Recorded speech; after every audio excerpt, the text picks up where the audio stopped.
الله الرحمن الرحيم. السلام عليكم ورحمة الله وبركاته. الحمد لله وبه نستعين. أشهد أن لا إله إلا الله وحده لا شريك له، وأشهد أن سيدنا محمدا عبده ورسوله، ونصلي ونسلم على هذا النبي الكريم سيد المرسلين وعلى آله وصحبه أجمعين. أما بعد، أيها المؤمنون اتقوا الله، أوصيكم وإياي بتقوى الله، فقد فاز المتقون. Muslimin dan muslimat, mudah-mudahan dirahmati Allah Subhanahu wa taala. Di dalam sebuah hadis riwayat daripada Abi Kabasyah Amr bin Sa'ad al-Anmari radhiyallahu anhu, annahu sami'a Rasulullah sallallahu alaihi wasallam yaqul, thalathah أقسم عليهن وأحدثكم حديثا فاحفظوه ما نقص مال عبد من صدقة ولا ظلم عبد مظلمة فصبر عليها إلا زاده الله عزا ولا فتح عبد باب مسألة إلا فتح الله عليه باب فقر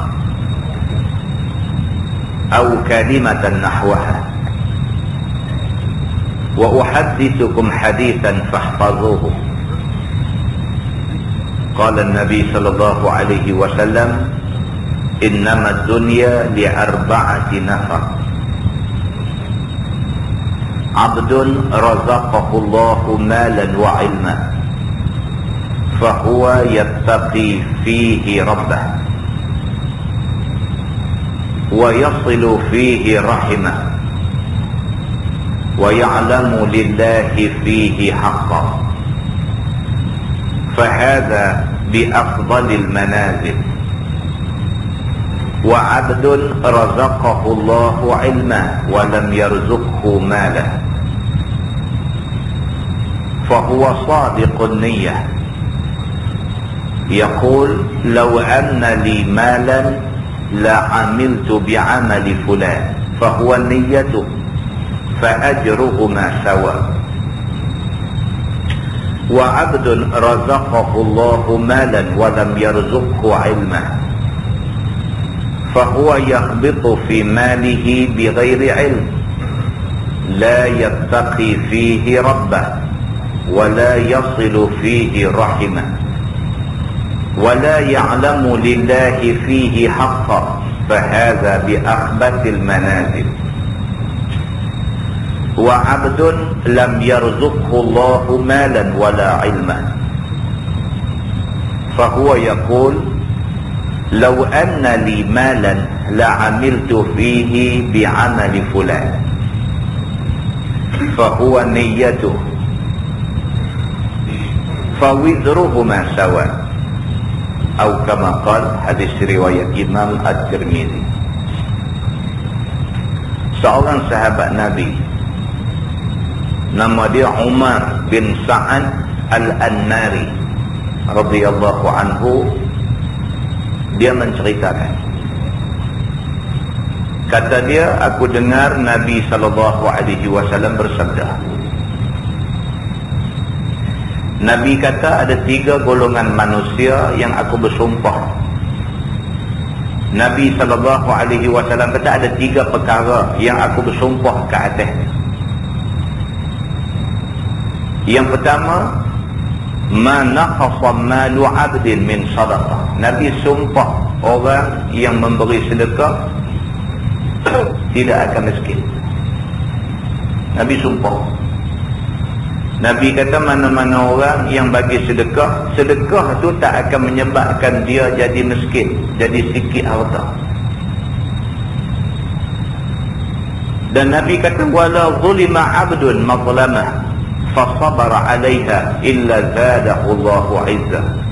Dan yang kedua, Nabi SAW bersumpah, mana-mana orang yang kena zalim dan dia sabar di atas kezaliman yang menimpa dia, Allah Subhanahu wa ta'ala pasti akan menambah kemuliaan pada dia.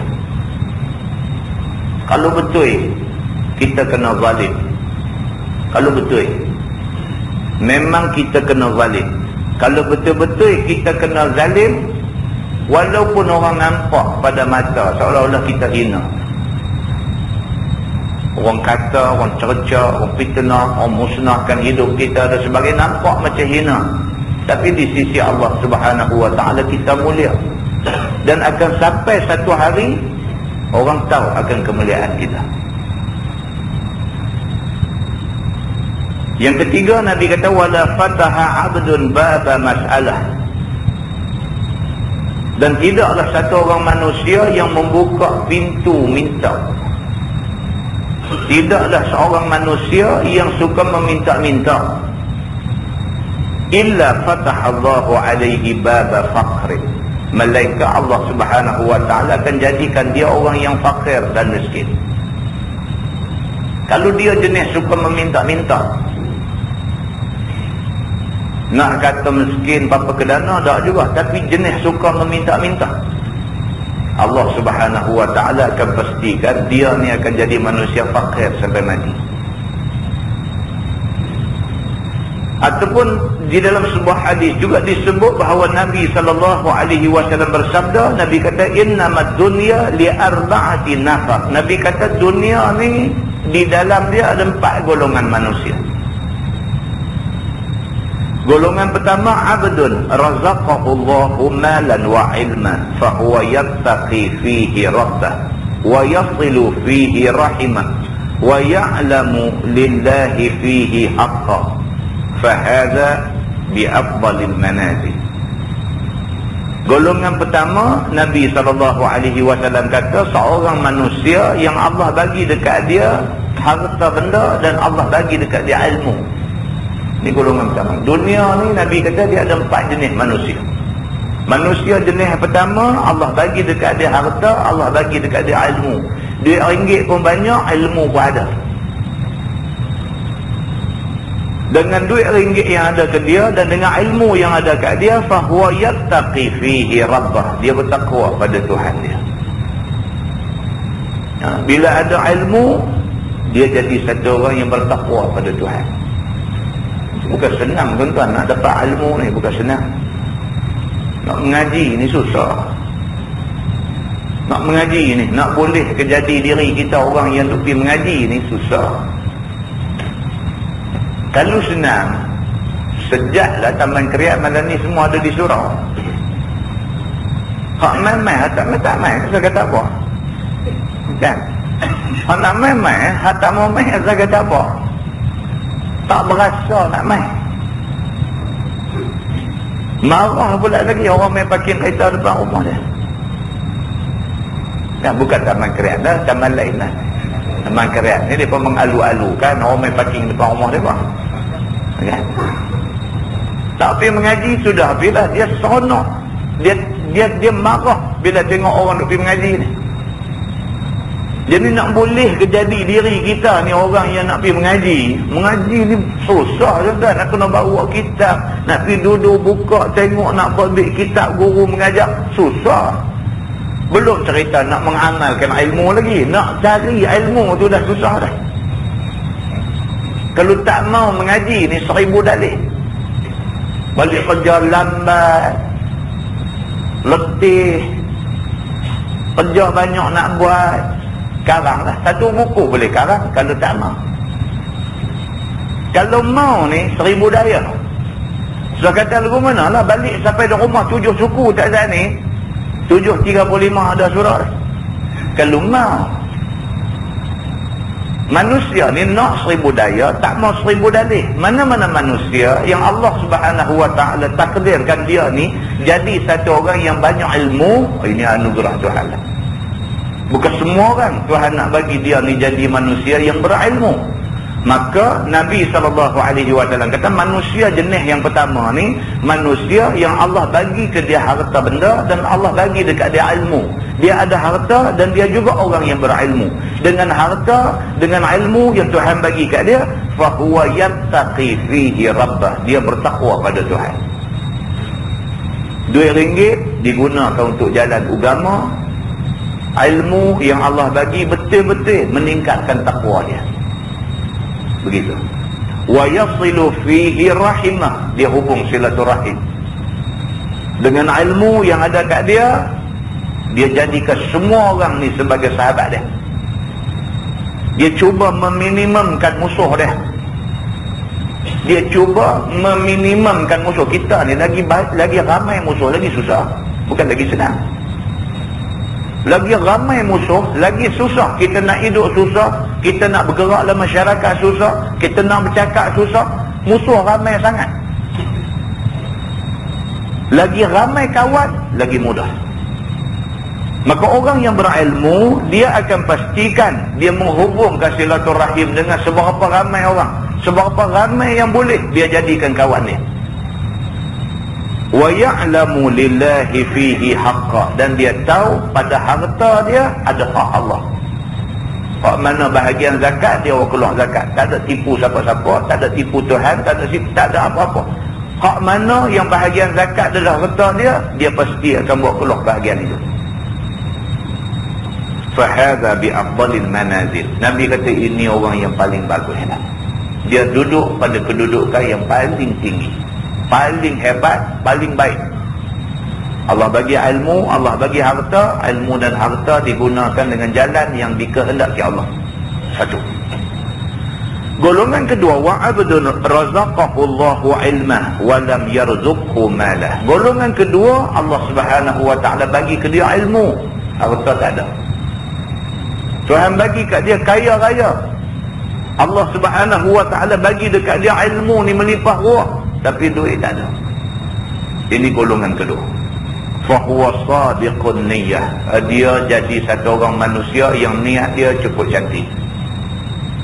Ilmu yang ada kat dia, dia manfaatkan cukup-cukup. Dia beramal dengan ilmu yang ada kat dia. Orang main nak tumpang belajar, dia mengajar orang dengan ilmu yang ada kat dia. Dia betul-betul mempunyai niat yang cukup baik. Yaqul, bahkan dia kata, law anna li malan la amiltu bi'amali fulan. Bahkan dia berniat, ingat dalam hati dia, kalaulah Allah bagi dekat aku harta, dia kata aku nak sedekah harta aku macam orang kaya duduk sedekah harta dia. Dia ingat macam tu. Kalaulah Allah Subhanahu wa taala bagi kat aku kekayaan, dia kata aku nak guna kaya ni untuk nak memakmurkan Islam. Dia ingat macam tu. Maka orang yang macam ni, fa huwa niyyatuh fa ajruhu ma sawa.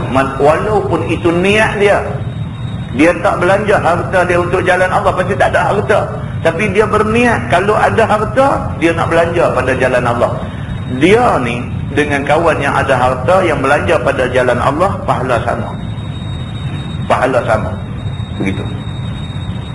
Dan yang ketiga, wa 'abdun razaqahu Allahu malan wa lam yarzuqhu 'ilma. Satu orang yang Allah bagi dekat dia harta tapi ilmunya tak ada. Ni pula. Harta banyak, ilmu tak ada. Apa jadi? Fa huwa yakhbitu fi malihi bighairi 'ilm. Maka dibelanjakan harta dia pada jalan yang tak betul kerana tidak ada ilmu. La yattaqi fihi rabbah. Dia langsung tidak takut kepada Tuhan dia. Duit ringgit Tuhan bagi, ilmu Tuhan tak bagi. Hari-hari bilang duit. Hari-hari bilang duit. Bangkit pagi bilang duit, nak tidur malam bilang duit. Hari-hari bilang duit. Sampai bini dia pun nak lemah. Bini dia kata, abang tadi bukan bilang dah kan? Haji Bakhil kan. Tapi bini dia kata, abang tadi bukan bilang dah kak? Dia kata, tadi bilang-bilang pula, apa salahnya? Dia kata, dia tu kerja bilang duit aja. Ilmu tak ada, apa tak ada, mengaji tak mau, apa pun tak mau, kira duk kumpul duit aja di rumah. Ada golongan yang macam ni, Nabi SAW kata Allah bagi ke dia harta, Allah tidak bagi ilmu.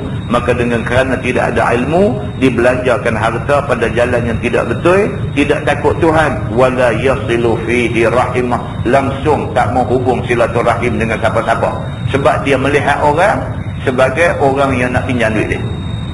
Dia jadi begitu kan? Dia jadi macam tu. Orang main rumah dia, dia kata ni nak main pinjam duit. Dia jadi begitu. Sampai adik-beradik main, dia kata ni nak main perhabis beras aku. Dia tu ingat tak elok je kat orang. Maka dia tidak ada hubungan silaturahim dengan siapa-siapa. Hidup penuh dengan buruk sangka. Wala ya'lamu lillahi fihi haqqa, dia tak ambil tahu apa hak Allah yang ada dalam harta dia. Zakat tak akan dikeluarkan sekali-kali. Dia kata aku susah payah cari duit, senang-senang nak bagi ke orang. Dia kata tak ada pasal, aku tak ada nak bagi. Fahadha biakhbatil manazil. Nabi kata ini orang yang duduk pada kedudukan yang cukup tak elok. Dia kata. Dan yang keempat, wa abdun lam yarzuqhullahu malan wala ilma. Dia kata, dan yang keempat, manusia yang Allah tak bagi apa ke dia. Harta pun tak ada, ilmu pun tak ada. Fahuwa yaqul, dia kata, law anna li malan la amiltu fihi bi'amali fulan. Harta tak ada, ilmu tak ada, angan-angan aja ada. Dia kata, aku kalau Tuhan bagi kaya, dia kata, aku tentu akan simpan duit aku, tak bagi kat siapa. Dia duduk angan-angan lagu tu. Sudahlah miskin, tak ada harta, ilmu tak ada, duk pandang angan-angan yang merugikan pula. Dia kata, kalau aku ada duit, aku tak nak bagi kat siapa. Ni golongan yang keempat. Fahuwa niyatuh, itulah niat dalam hati dia. Fawidruhuma sawa, maka balasan yang Tuhan nak kenakan kepada dia sama dengan orang yang ada duit tapi tak mau nak guna pada jalan kebajikan. Sama, Tuhan akan bagi balasan azab pada dia. Muslimin dan muslimat yang dirahmati Allah sekalian, hadis itu hadis sahih riwayat Imam At-Tirmizi. Semalam kita baca hadis di Masjid Ikan Batu, cerita pasal Nabi SAW. Nabi Muhammad SAW seperti yang diceritakan oleh khadam Nabi yang juga sahabat Nabi, Anas bin Malik. Anas kata, ma su'ila Rasulullah sallallahu alaihi wasallam 'ala al-islam syai'an illa a'tahu. Dia kata Nabi Muhammad ni, aku jadi sahabat dia, aku jadi khadam dia, aku nak ceritakan apa. Yang kata Nabi Muhammad ni, siapa juga mai jumpa dia, minta tolong daripada dia atas nama Islam, dia tentu tolong. Ni yang kata Nabi Muhammad ni, kalau ada satu orang mai jumpa dia, mai minta tolong atas nama Islam, Nabi tentu tolong, dia kata. Bahkan dia kata satu hari ja'ahu rajul, mai satu orang laki-laki ketua kaum mai jumpa dia. Fa'a'tahu ghanaman baina jabalain. Nabi bagi dekat dia kambing penuh satu lembah. Lembah tu penuh dengan kambing. Dia bagi semua sekali kambing tu, bagi dekat dia ni seorang. Pasal apa? Pasal dia ni ketua kaum. Bagi ke dia banyak, dia nak balik ni semua kepada kaum dia. Sehingga kan ketua kaum ni, apabila dia terima kambing yang begitu punya banyak, faraja'a ila qaumih, dia balik kepada kaum dia, dia kata, ya qaumi aslimu, dia kata, wahai kaum aku, masuk Islam, tak ada tunggu, dia kata. Ni dia pergi jumpa Nabi Muhammad, pergi minta tolong. Dia duk sangka Nabi nak tolong lah, cakap-cakap bagi 2-3 dirham, bagi cakap-cakap 1 dinar. Dia ingat macam tu.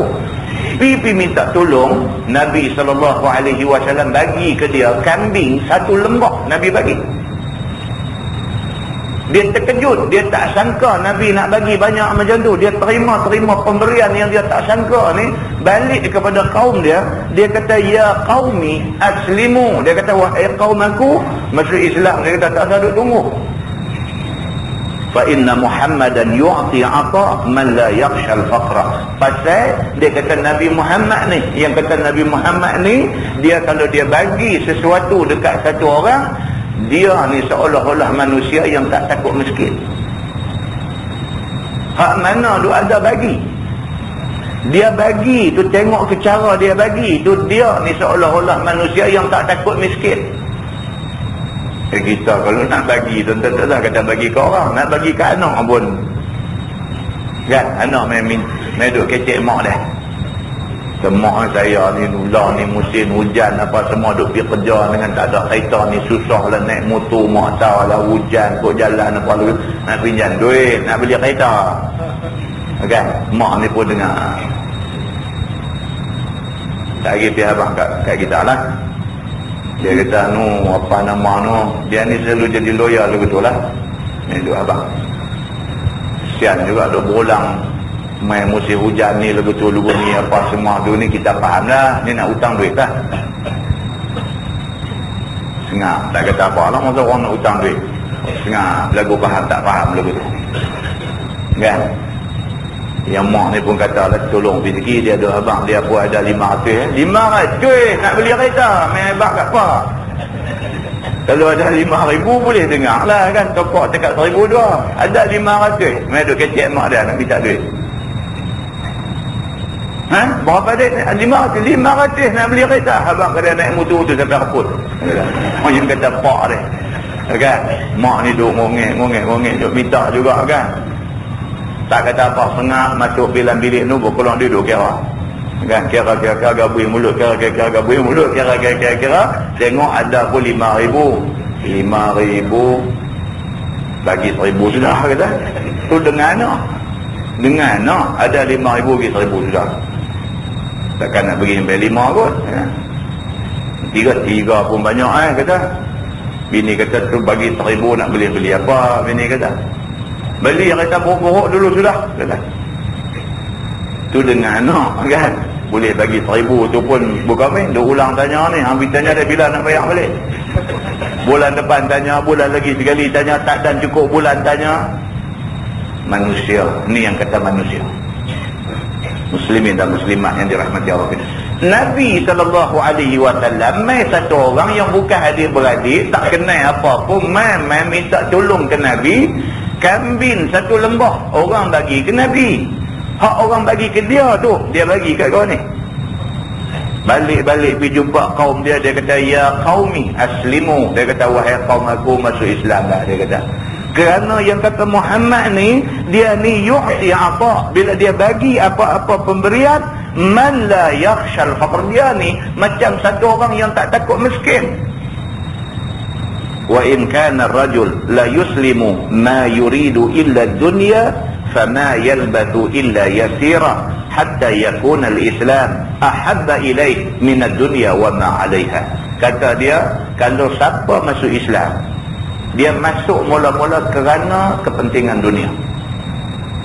Tapi selepas tu dia belajar tentang Islam, dia ada ilmu tentang Islam, tak lambat saja dia akan jadi manusia yang sayang Islam lebih daripada dunia dan isinya.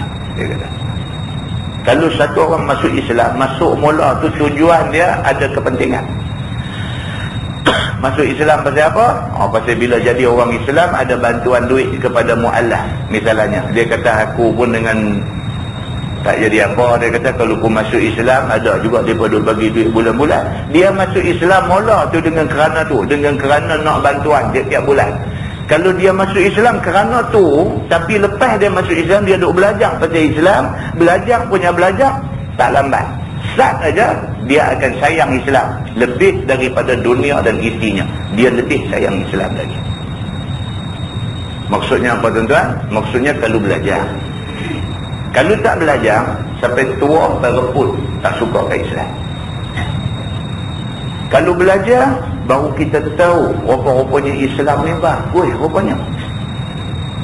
Kita tak belajar, kita duk nampak Islam ni jahat. Kita duk nampak Islam ni ketinggalan zaman. Kita duk nampak Islam ni suka duk sekat apa kita nak buat. Kita duk nampak Islam ni betul-betul leceh. Kita duk nampak Islam ni nampaknya tak sesuai zaman moden. Kita tak belajar. Bila kita belajar, tengok semua, kata, kalau tak guna Islam, harap kita ni. Nanti apa kes jadi di KL lah ni. Minggu lepas duk cerita pasal tu aja di KL. Kes rogol bersiri. PKL. Polis buat gerakan besar-besaran nak tangkap ni. Dia rogol orang di atas taksi, di atas kenderaan awam. Dia rogol orang, ada yang dia bunuh, ada yang dia cederakan, dia pergi tinggal tengah jalan dan sebagainya. Bersiri dalam keadaan orang buat operasi besar-besaran nak tangkap dia, ada lagi orang kena. Apa nak kata? Tu pun duk marah lagi. Orang nak jalan hukum, nak memelihara orang daripada selamat, daripada kena benda-benda macam ni, marah lagi. Muslimin dan muslimat yang dirahmati Allah sekalian, tolonglah, minta tolong. Kita tengok benda ni, tengok sebagai satu orang Islam.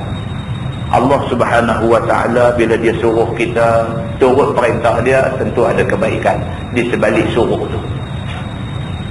Takkan Tuhan nak suruh kita buat satu benda yang akhirnya membawa rugi pada kita.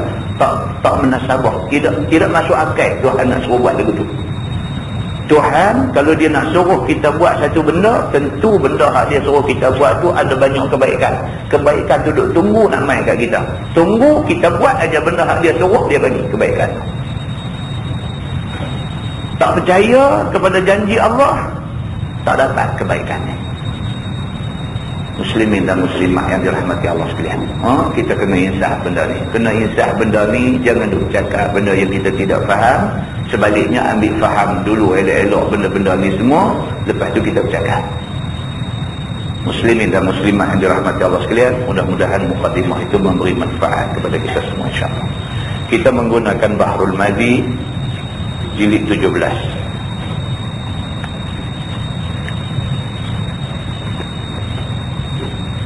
Muka surat 75. Kita masuk satu tajuk baru, dia kata bab ma jaa fi it'ami ta'am. Itu bab yang datang pada menyatakan hadis yang membicarakan bagi makan orang lapar. Tajuk malam ni kita nak tengok cerita tentang agama suruh kita ni biasakan diri kita jamu makan kepada orang. Buat kenuri ke apakah, semua ini adalah jamu makan pada orang lapar. Dan bagi minum kepada orang yang dahaga. Tuan-tuan ingat balik hadis Nabi SAW. Nabi cerita tentang satu kejadian, satu orang manusia berjalan tengah padang pasir, kering kontang, dahaga sampai nak pecah bengkok punya dahaga. Dengan kehendak Allah, Allah bagi dia berjumpa dengan satu kawasan ada air. Dia merangkak turun dalam tempat ada air ni, cedok air minum sampai puas. Dia merangkak naik balik ke atas, Allah Subhanahu wa ta'ala takdirkan dia jumpa seekor anjing. Anjing yang dahaga, lidah julung panjang duk jilat pasir. Panas dahaga sampai bukan kepala. Dia turun balik, cedok air dengan kasut dia, dia bagi anjing ni minum air yang dia cedok ni. Perbuatan dia pergi tolong anjing yang dalam dahaga tu, Allah Subhanahu wa ta'ala kata boleh menyebabkan dia ni dapat janji syurga Allah. Kalau tolong anjing boleh dapat janji macam tu, apatah lagi tolong manusia. Begitu.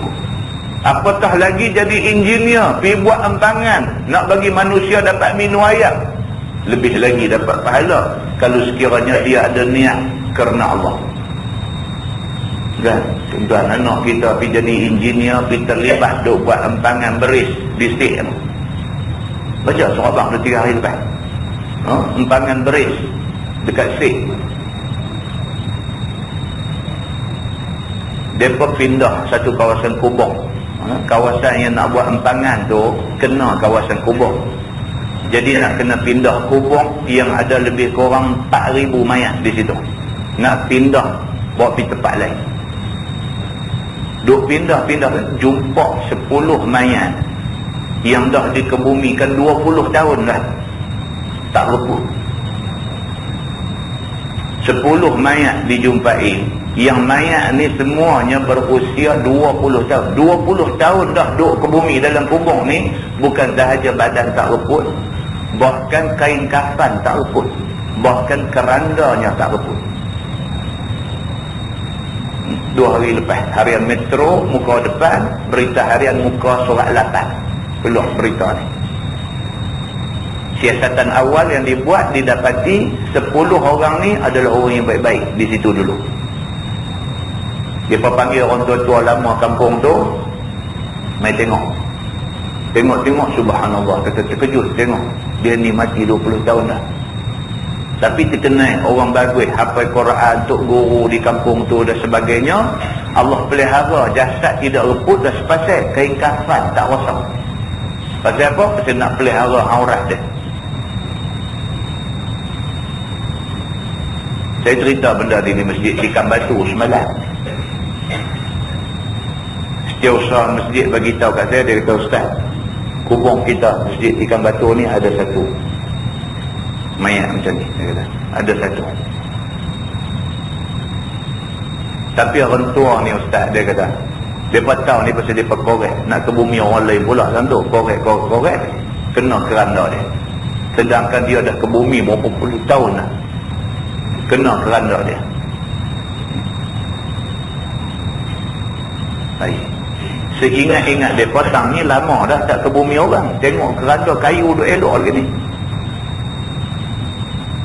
Panggil orang tua kampung tu, kita tanya ni tang ni dulu simpan siapa, dia ingat lagi siapa yang simpan tu, awak pasal apa, kata dia elok lagi. Kawan hak kerja korek liang ni, dia hanggau tangan dia masuk dalam keranda tu, pegang badan dia elok lagi, kain kapan semua dia pegang tu, dia tengok nampak putih elok.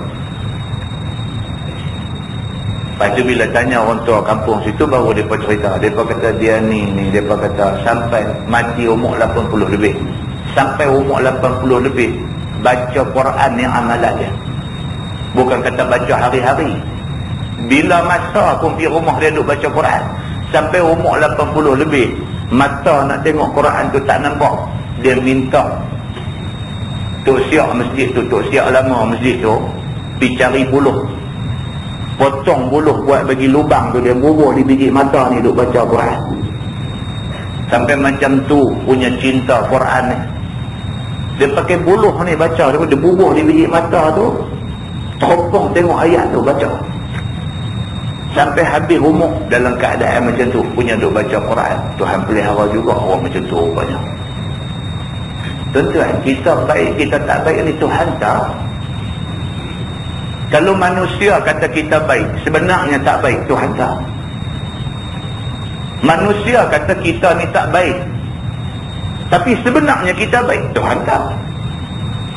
Wa ma taf'alu min khairin fa innallaha bihi alim. Dan apa yang hampa buat daripada kebaikan, maka sesungguhnya Allah dengannya Maha mengetahui. Tuhan tahu. Tuhan jaga orang-orang macam ni.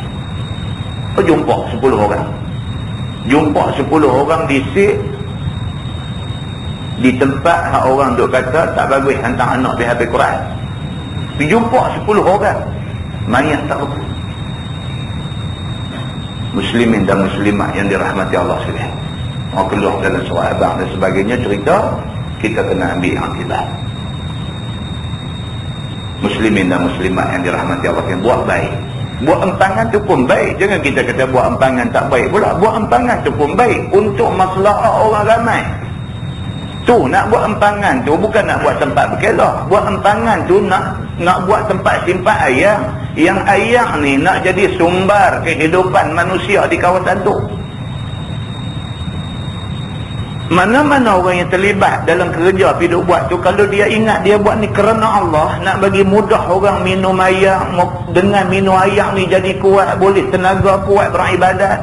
Dengan air ni orang sini esok boleh guna kemudahan, ambil ayat semayang dan sebagainya. Kalau dia ingat macam tu, Allah Subhanahu Wa Ta'ala janji baik dekat dia. Kalau sekiranya dia ni, hak Nabi sebut ni, bagi anjing minum air pun Allah janji syurga untuk dia, ini kan pula siap bekalan air yang begitu banyak kepada manusia, nak suruh manusia mudah dalam nak melakukan ibadat kepada Allah Subhanahu Wa Ta'ala. Muslimin dan muslimat yang dirahmati Allah sekalian, ketahuilah saudaraku, memberi makan orang lapar dan bagi minum orang dahaga itu terpuji pada syarak memperbuatnya dan beramal dengannya. Ini benda bagus dia kena. Ada dalam hadis lain dia cerita lagi, kalau boleh dia kata nak jamu makan ni, cari orang yang bertakwa. Dia kata pasal apa? Bila kita jamu orang yang bertakwa makan, bertambah kuat lagi dia untuk ibadat pada Tuhan. Begitu. Maka apabila datang orang lapang ke rumah kamu ataupun mana-mananya, ada orang lapang yang kamu ketahui, kemudian kamu beri makan akan dia, nescaya dapat pahala bagimu. Tengok orang nampak lapang dan sebagainya, panggil dia mai di rumah, buat biung-biung goreng apa jamu bagi dia makan. Ataupun kita pergi jalan mana, jumpa satu orang yang kita rasa dia ni miskin semua ni, sampai duit nak makan pun tak ada, panggil dia, ajak pergi kedai, bagi dia makan, kita bayar duit. Ini dipuji oleh agama dan janji pahala untuk orang yang buat macam tu. Begitu juga apabila datang orang yang dahaga minta minum kepada kamu, ataupun kau tahu akan siapa-siapa dahaga, maka kamu pi bagi minum, nescaya dapat pahala juga, dia kata. Ataupun kita tengok tentang mana orang susah dan sebagainya, dibagi kat dia kemudahan makan minum. Muslimin dan muslimat yang dirahmati Allah, ada orang dia nak cari pahala, dia main masjid, dia main surau ni, dia tanya, bilayah surau ni sebulan berapa? Dia kata, oh jawatan kuasa surau abang kata dalam 15 ringgit dekat sebulan. Lah ni macam ni lah, untuk tahun depan setahun saya bayar bilayah. Pahala kata. Berapa ramai orang duk main guna ayam tu untuk ambil ayat semayang, untuk semayang, untuk boleh pahala. 15 ringgit sebulan, lebih banyak mana pun. Tapi tak ramai orang nak pergi ambil peluang ni. Ditanya pula ni, bil api berapa ni? Dia kata bil api mahal sikit lah, ada dalam 45 ringgit ke 50 ringgit lebih tu lah sebulan. Tak apa, setahun tahun depan saya punya, saya bayar setiap bulan setahun, ambil setahun lah. Tak salah kata saya ambil sampai bila-bila, tak salah dulu tu. Kita saya ambil setahun ya, bukan pasal apa, takut orang lain nak buat, tak boleh, kita nak buat semua ya. Ambil setahun. Tidak pun, potong sikit, setengah tahun, 6 bulan saya. Muslimin dan muslimat yang dirahmati Allah, bermula dalil yang menunjukkan atas sekalian yang tersebut itu adalah hadis yang dikeluarkan oleh Imam At-Tirmidzi. Kata dia, an Abi Sa'id Al-Khudri radhiyallahu anhu qala Rasulullah sallallahu alaihi wasallam, ayyuma mu'min at'ama mu'minan ala ju' at'amahu Allahu yawmal qiyamah min thimaril jannah. Diriwayatkan daripada seorang sahabat Nabi sallallahu alaihi wasallam, nama dia Abi Sa'id Al-Khudri radhiyallahu anhu. Kata dia, bersabda Nabi sallallahu alaihi wasallam, mana-mana mukmin yang bagi makan dia akan seorang mukmin kerana lapar, nescaya memberi makan akan dia oleh Allah pada hari kiamat daripada buah-buahan syurga. Mana-mana orang jumpa orang Islam, orang yang beriman dalam keadaan lapar, dia jamu bagi makan, esok di sana Allah Subhanahu wa taala bagi ke dia buah-buah daripada syurga. Dan telah datang satu riwayat hadis pada kelebihan bagi makan orang lapang itu, iaitu begini. Kata dia, an Abi Dzar radhiyallahu anhu qala Rasulullah sallallahu alaihi wasallam, ta'abbada 'abidun min bani Israil fa'abbada Allah fi suma'atihi 60 'aman wa amtarat al-ardu fakhbarat fa ashrafa ar-rahib min suma'atihi faqala law nazaltu fadhakartu Allah fazadtu khaira fanazala wa ma'ahu raghif aw raghifani fabainama huwa fil ardi laqiyathu imra'atun falam yazal yukallimuha wa tukallimuhu hatta ghashiyaha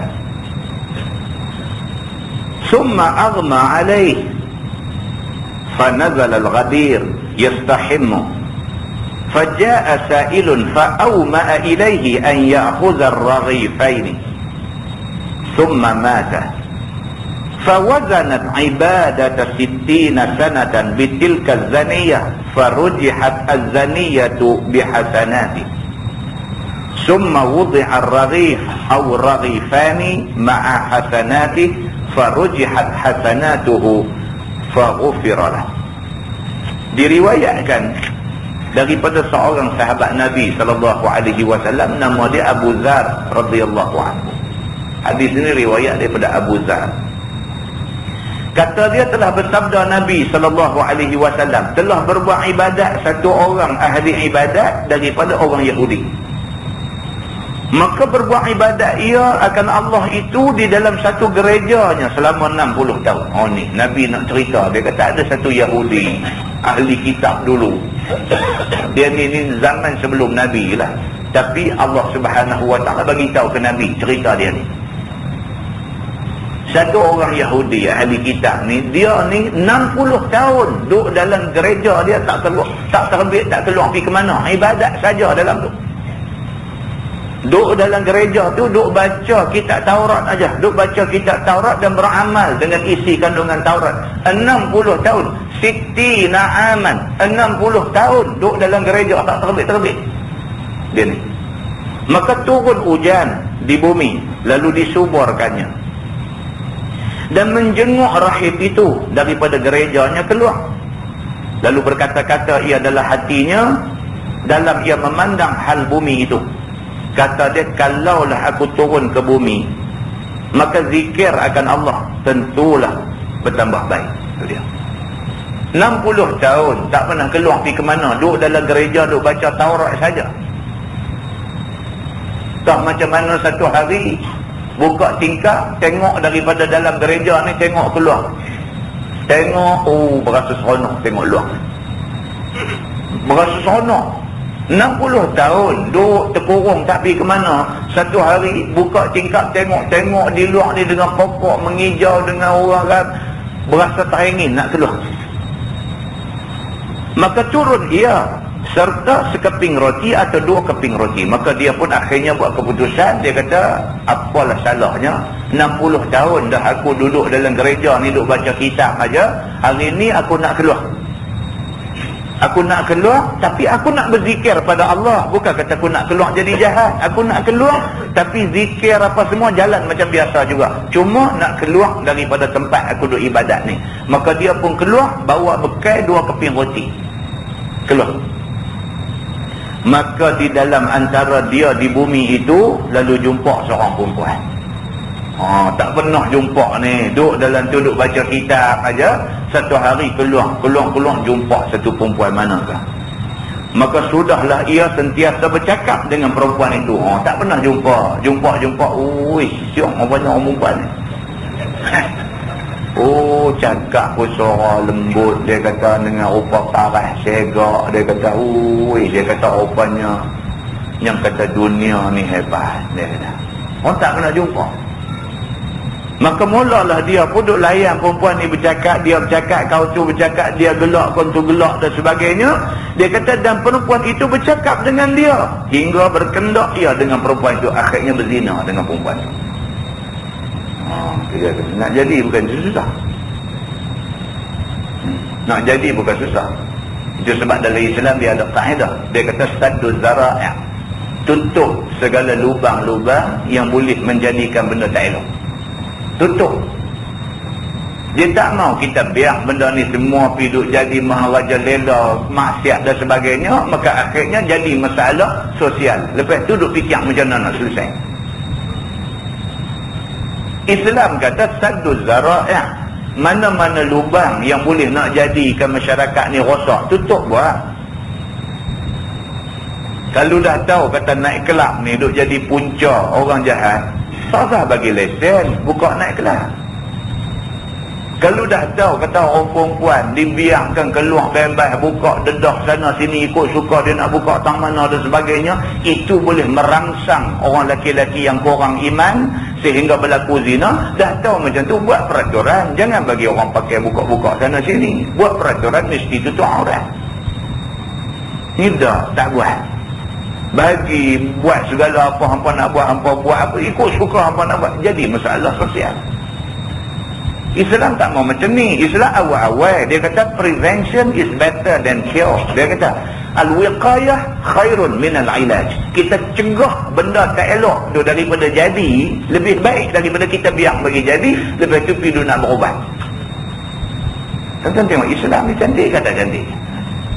Dia habaq elok dah.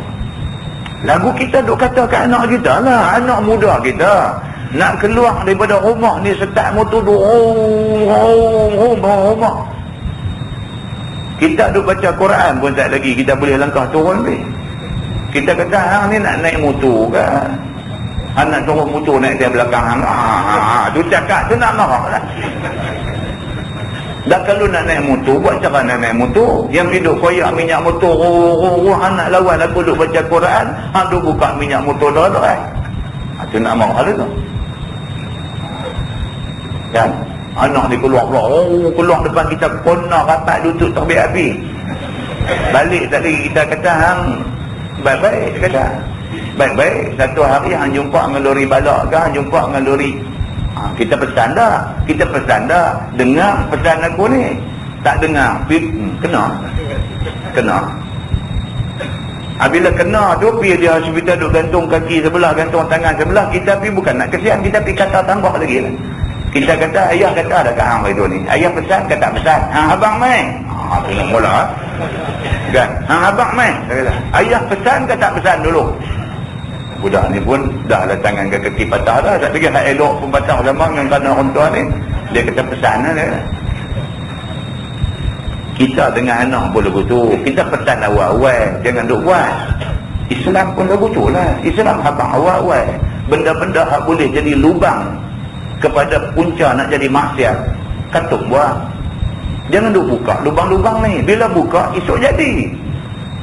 Minyak dengan api ni dia sambang. Dah tahu dah lagu tu.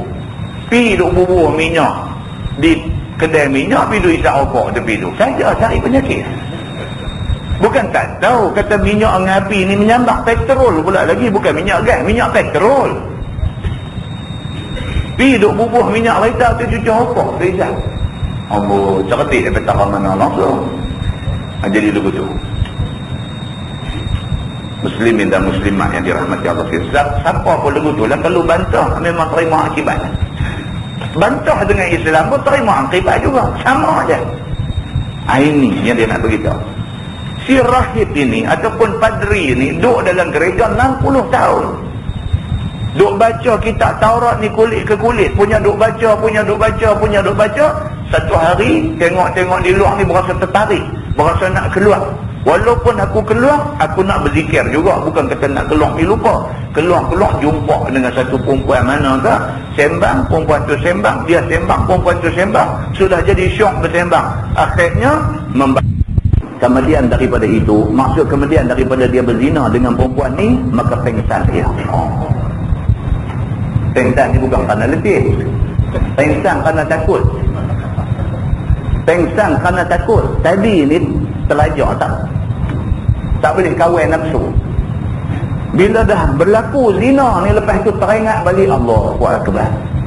60 tahun aku duduk baca kitab saja boleh jadi macam ni. Punya duk menyesal tu, punya takut dekat Tuhan tu pengsan. Terlampau punya duk fikir ni, dosa hak dia buat ni satu dosa besar yang aku tak pernah terlintas dalam hati nak buat. Macam mana aku boleh buat benda ni? Punya duk fikir ni pengsan. Maka apakala siuman, dia kata bila dia sedang daripada pengsan, maka pilah dia kepada satu lompak air kerana nak mandi. Dah lepas sedang daripada pengsan ni, berjalan, pergi pelan-pelan jumpa satu kawasan ada air, nak mandi di situ. Lalu mandilah ia. Dan datang pada masa itu seorang yang lapar. Tengah dia nak mandi di situ dan sebagainya, mai satu orang lapar meminta ia kepadanya dan diisyaratkan oleh orang lapar itu kepada roti 2 keping yang ia mau akan dia. Roti dia keluar daripada sana tadi, buat 2 keping roti nak buat bekal tu. Tiba-tiba mai satu orang lapar dekat dia, mai duk habaq kata aku lapar, duk tunjuk roti dia 2 keping tu. Maka rahib itu pun memberikan roti itu. Dia pun ambil bagi kat kawan lapar. Kemudian mati ia. Bukan mati kawan lapar ni, mati rahib ni. Kemudian mati rahib ni. Lepas pada dia kawan ni mai duk habaq lapar dan sebagainya, minta roti dia pun ada 2 keping tu aja. Dan kawan ni pula minta, dia ambil dua-dua bagi. Nah, ambil ke hang. Tak lama lepas tu mati rahib ni. Dengan kehendak Allah, mati rahib ni. Maka sabda Nabi SAW, ditimbang ibadat dia 60 tahun dengan sekali berzina tadi, maka beratlah dosa zina daripada pahala ibadat 60 tahun itu. Ibadat 60 tahun tu ditimbang dengan sekali dia berzina. Timbang berat zina. Makna kata habis dia. 60 tahun tu hancur macam tu aja dengan kerana sekali dia berzina. Begitu. Kemudian diletakkan pahala 2 keping roti yang disedekahkan itu. Tiba-tiba berat pahala itu, maka diampunkan dia oleh Allah. Roti yang dia bagi kat kawan lapang ni 2 keping ni, dia bagi, sedangkan dia tahu dia bagi ni dia tak ada apa dah, habis dah. Dia bagi juga dengan kerana kesian dekat kawan tu. Roti 2 keping hak dia bagi tu, bila diletak di atas neraca yang menimbang amal dia, berat balik belah kebaikan. Begitu. Telah meriwayatkan hadis ini oleh Ibnu Hibban di dalam kitab sahihnya. Itu dia. Walaupun hadis ini bukan hadis daripada Sahih Bukhari ataupun Sahih Muslim, tetapi hadis ini tersimpan di dalam kitab Sahih Ibnu Hibban. Dia ada banyak lagi tuan-tuan, selain daripada Bukhari, Muslim, Abu Daud, Ibnu Majah, An-Nasai, At-Tirmizi, selain daripada Sunan Sittah ni dia ada lagi. Di antaranya Ibnu Hibban, Ibnu Abid Dunya, di antaranya lagi Al-Baihaqi. Ini juga adalah himpunan kitab-kitab hadis yang di dalamnya ada hadis-hadis sahih. Dia begitu. Baik, masalah bagi minum orang dahaga itu disuruh oleh syarak kita. Ini pula nak cerita bagi minum, dia kata. Bermula dalil yang menunjukkan atas yang demikian adalah hadis yang dikeluarkan oleh Imam At-Tirmizi. Kata dia, dan telah bersabda Nabi SAW, wa ayyuma mu'minin saqa mu'minan ala dhama'in saqahu Allahu yawmal qiyamah minar rahiq al-maktub. Dan mana-mana orang yang mukmin yang bagi minum akan seorang mukmin kerana dahaga, nescaya bagi minum akan dia oleh Allah pada hari kiamat daripada arak yang dimaterikan. Siapa yang di atas dunia ni biasa bagi minum orang dahaga? Tentu dulu zaman sebelum mai Nabi Muhammad SAW di Mekah, orang yang duk kerja bagi minum kepada jemaah haji ni, kepada hujjaj ini, orang yang kerja bagi minum ni ialah Abu Lahab, Abu Jahal. Mereka ni lah siqayatul hajj, dia kata. Siqayatul hajj maksudnya kerja duk bagi minum kepada jemaah haji. Kita tahu dah cerita Kaabah ni, yang menentukan tempat yang nak dijadikan asas bina Kaabah itu ialah malaikat. Allah hantar malaikat pergi tentu tempat nak buat Kaabah. Orang yang mula-mula pergi letak batu asas nak bina Kaabah, Nabi Ibrahim AS dengan anak dia Ismail. Nabi Ibrahim berdiri atas batu tu, batu yang Allah kata maqam Ibrahim tu. Nabi Ibrahim berdiri atas batu tu, anak dia Ismail ambil batu suar kat dia. Dia ambil, dia susun nak buat binaan Kaabah. Sejak daripada cerita Nabi Ibrahim buat Kaabah ni, sejak daripada cerita tu, Kaabah ni sudah jadi rumah suci kepada semua orang. Hatta orang-orang yang sembah berhala zaman Nabi Muhammad SAW dulu pun menganggap Kaabah ni tempat suci dia pun. Cuma mereka tawaf Kaabah, tawaf ke kanan dan dalam keadaan tak pakai apa-apa. Bila mai Nabi Muhammad SAW, Allah turun syariat dalam bab nak buat haji ni, maka Allah suruh Nabi Muhammad dan orang-orang yang ikut Nabi Muhammad tawaf Kaabah pusing ke kiri dalam keadaan menutup aurat. Ni cerita Kaabah ni. Jadi sejak daripada belum mai Nabi Muhammad SAW lagi dah, orang-orang kafir depa pergi duk pusing Kaabah ni. Dan pada masa tu orang yang duk bagi minum kepada orang hak duk mai muliakan Kaabah ni ialah Abu Lahab, Abu Jahal dan sebagainya. Dengan kerana itulah depa ni bila mai Nabi Muhammad bawa Islam, depa tanya balik Nabi Muhammad. Depa kata, awak kami ni jahat ke? Siapa hak duk bagi minum orang yang duk mai buat haji ni? Depa kata, nampak? Siapa hak duk bagi minum ni orang mai buat haji ni? Siapa? Depa kata. Siapa yang bagi bantuan buat masjid ni? Jahat ke kami hak duk bagi minum orang duk buat haji ni? Nabi Muhammad SAW kata, dia kira lagu ni. Dia kira siapa yang sembah Allah Subhanahu Wa Taala dan terima aku sebagai nabi dia, ini orang baik. Takat bagi minum air tapi tak mau terima Allah, tak mau terima Nabi Muhammad, bukan orang baik. Umar apa buat ni? kerana dia rasa hak dia buat tu baik sangatlah. Muslimin dan muslimat yang dirahmati Allah sekalian. Baik. Dan ada satu riwayat lain, dia katanya begini, an Abdullah bin Amr radhiyallahu anhu. Qala Rasulullah sallallahu alaihi wasallam, man at'ama akhahu hatta yushbi'ahu wa saqahu min al-ma' hatta yarwiyahu ba'adahu Allahu minan nar sab'a khanadiq ma baina kulli khandaqaini masirati 500 'am. Diriwayatkan oleh seorang sahabat Nabi sallallahu alaihi wasallam, nama dia Abdullah bin Amr bin Al-As radhiyallahu anhuma. Kata dia, telah bersabda Nabi sallallahu alaihi wasallam, barang siapa bagi makan akan saudara dia yang Islam sampai kenyang, dan bagi minum dia akan saudaranya itu daripada ayam hingga hilang dahaga, nescaya dijauhkan oleh Allah daripada api neraka 7 kelebok. Dia kata kelebok, dia kata situ. Yakni barang yang antara tiap-tiap 2 kelebok itu perjalanan jauhnya 500 tahun, dia kata. Kelebok ni macam parit lah, macam kita kan, kelebok. Rumah kampung kita ni, ayah daripada tempat basuh pinggan tu keluar habis tu jumpa ajang. Ajang tu kelebong. Kelebong tu macam parit lah. Nabi SAW kata, siapa yang masa duduk di atas dunia ni, dia duduk bagi makan saudara dia yang Islam, yang beriman kepada Allah Subhanahu Wa Taala, dia bagi makan. Bukan dia bagi sekali, dia bagi makan tak. Dia ni memang dia punya tabiat, dia suka duduk belanja orang makan.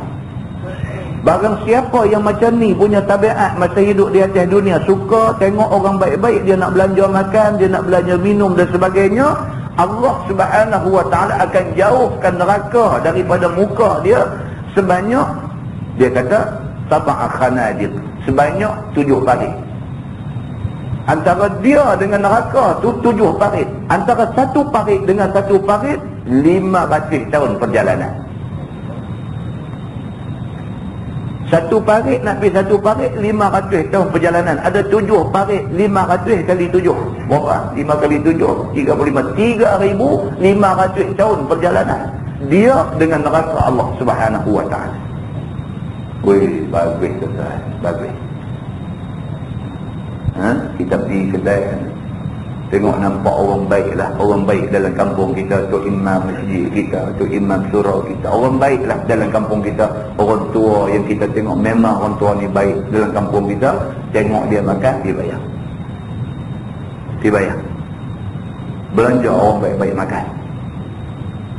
Allah Subhanahu Wa Taala kata, siapa ni jadikan budaya hidup dia macam ni, dia jadikan itu budaya hidup dia, Allah jauh dia ni daripada api neraka sejauh 7 parit. Antara satu parit dengan satu parit 500 tahun perjalanan kalau nak berjalan. Muslimin dan muslimat yang dirahmati Allah, kita ni dah, kita ni nak belanja bos kita supaya SSD dia bagi kat kita elok sikit. Dia belanja tidak orang, kecuali kalau bos kita orang baik, itu satu bab lain lah.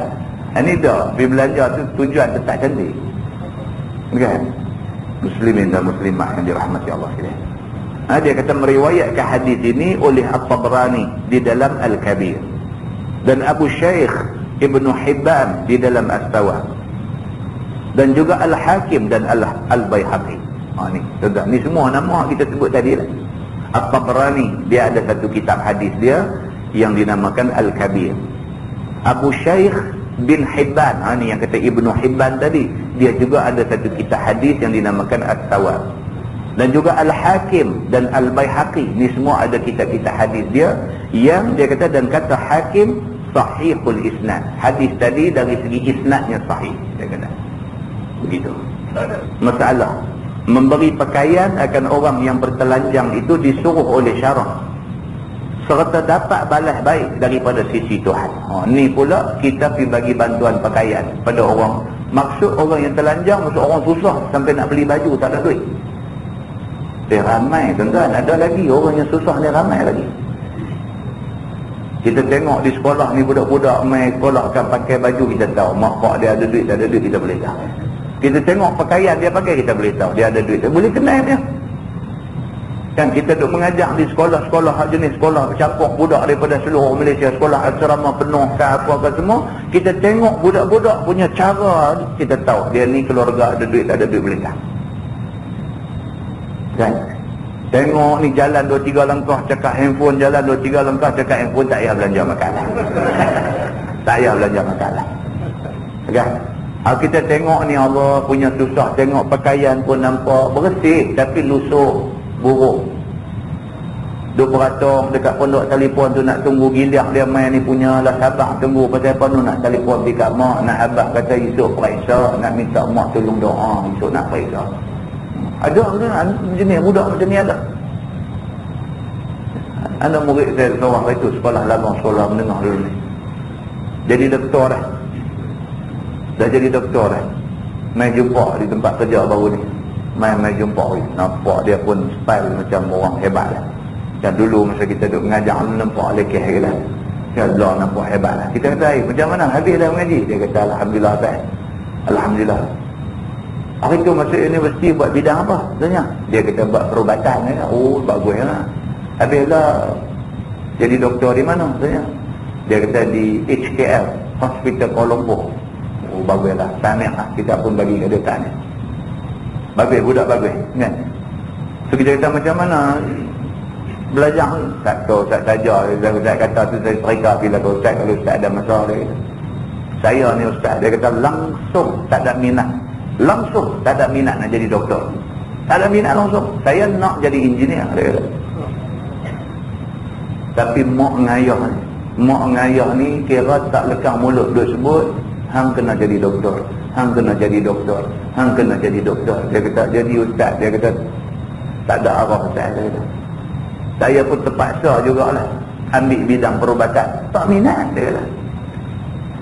Dia kata hati hang mengaji macam mana tak minat? Itu heran, dia kata. Alhamdulillah dia fikir heran, saya tak minat, memang tak minat sungguh, dia kata. Orang lain ni punyalah minat nak jadi doktor ni, sembahyang tunggu terbalik minta nak dapat perubatan ni, bukan senang tuan-tuan. Budak-budak yang kering betul-betul aja dapat perubatan ni, dia tak minat. Tapi mak ngayah mau, dia kata saya betul juga bagi jadi doktor, dia kata.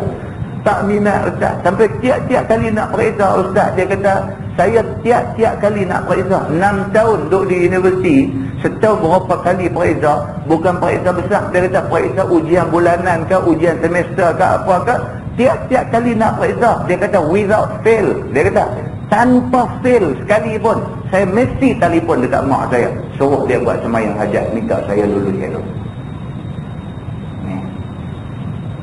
Dia kata without fail. Tak pernah sekali saya ambil ujian tanpa terlebih dahulu telefon kat mak, minta mak sembahyang hajat. Dia kata, saya bila dah habis ni, dah sampai lah ni, dah jadi doktor ni ustaz, bila duk kenang-kenang balik, dia kata doa mak saya makbul sungguh, dia kata. Ayah ni punya nak suruh anak jadi doktor ni daripada sihat sampai ayah sakit. Sampai ayah sakit, sampai tak boleh berjalan, kena naik kursi roda. Ayah dia kata kat dia satu ya, ayah satu hari nak tengok hang jadi doktor. Ayah dia kata, tuan-tuan, dia main cerita kat saya, dia kata ustaz, saya tak lupa sampai mati insya-Allah. Saya tak lupa sampai mati. Hari ni convocation saya terima ijazah, malam ayah saya mati. Hari ni saya terima ijazah, ayah saya tolak kursi roda, ayah masuk bis. Tengok juga anak dia terima. Malam ayah mati. Mati saya tak lupa benda ni. Saya bila dengar benda ni, saya bawa cerita ni ke anak-anak murid kita ada ni. Nah abang kat mereka kata apa tahu tak, doa mak ngayah ni tajam. Lebih-lebih lagi mak ngayah ni ada anak yang bagus macam budak ni, lebih-lebih lagi tajam. Muslimin dan muslimat yang dirahmati Allah sekalian. Kita bila dengar benda-benda macam ni, kita nak dengar, kita nak ambil pengajaran.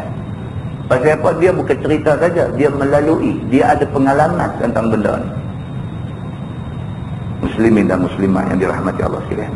Dia kata memberi pakaian kepada orang yang tak ada pakaian ini disuruh oleh syarak. Dia kata sebagaimana tersebut dalam hadis yang dikeluarkan oleh Imam At-Tirmizi, telah bersabda Nabi SAW, wa ayyuma mu'min kata mu'minan ala uryin kasafullahu min hudril jannah.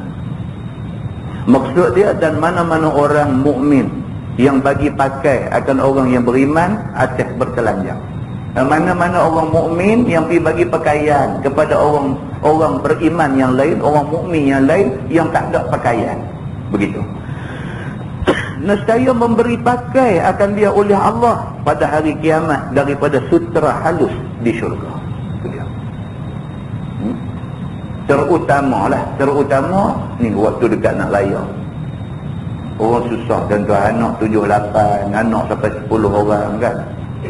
Esok nak raya, hari ni tak ada lagi baju raya anak. Tak ada lagi. Duit ada tu duk pekin nak bagi lepas buat masak makan hari raya je. Duk pekin belanja tu nak bagi lepas ketupat, nak bagi lepas apakan daging, apakan sikit nak masak, nak cicah ketupat, setakat tu aja. Baju raya anak memang tak lepas. Anak 10 kalau beli dekat 3 orang, 7 lagi kecil hati. Semua tak saya beli. Orang macam ni kalau jumpa kat kita, tuan-tuan, pergi beli, bukan gaduh beli baju sampai 70-80 ringgit. Pergi beli baju belah-belah ringgit ni, bagi seorang sepasang kat anak dia. Dia tak cakap apa dah, tuan-tuan. Air mata dia keluar. Dia tak cakap dah. Kawan saya dari Johor, dia tu Johor Baru. Tadi dia telefon. Dia kata cuti sekolah hari tu, dia kata saya turun main lah sini. Dia orang Johor tu, Johor Baru tu. Dia kata teringin nak tengok ustaz. Dia kata dia dengar kaset aja. Turun main. Nak main tengok ustaz. Dia kata turun main pula. Ustaz tak ada rumah pula dah. Dia kata tak apalah, saya pun pusing cari balik kawan-kawan lama apa semua gitu gini. Cari, jumpalah satu kawan lama mengaji di universiti dulu sama. Dia kata akhirnya pergi rumah kawan ni apa semua, dia jamu makan apa lebih kurang. Lepas tu dia bawa saya pusing-pusing jalan-jalan. Saya pergi di baling ustaz. Saya biasa dengar kaset ustaz cerita pasal orang baling. Kata orang baling ni kebanyakan susah. Jadi saya habaq ke kawan ni, baling pergi ke mana? Dia kata apa hal saja. Dia kata nak pergi pusing tengok baling.